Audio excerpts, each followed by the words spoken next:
Ladies and gentlemen, welcome back to Skyblock News, and today we're going to be looking at the Inferno Minion. This was made yesterday at around 6:30, and I want to take a look at it because there is some interesting stuff here.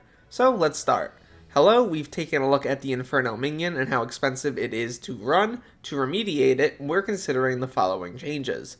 They're increasing the drop rate of vertexes by 2.8 times. They're making it so chili peppers spawn 15% more often, and apexes 20% more often. They're halving the number of heavy fuels in the hypergolic recipe from 24 to 12. Essentially, they're removing the corners in the grid.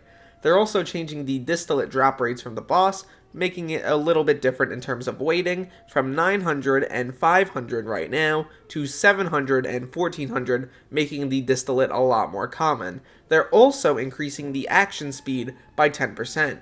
This should further boost the drop rate of vertexes from 2.8 times to around 3 times more often you'll get them.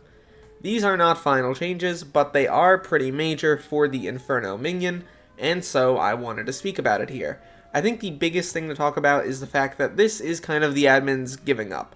They have tried for such a long time to make people want to use Inferno Minions, and it simply has not worked to the extent that they've wanted it to. And I think that's partially because these minions didn't drop enough to be worthwhile for a lot of players, and a lot of people were investing a ton of money into it only to get RNG'd and priced out. I really do like that they're focusing on trying to make this a little bit more reasonable for the average player. I bet ironman players are literally having a ball right now, and this also means that the average player can get more involved in Blaze Slayer a little bit easier without having $20 billion saved up to do so.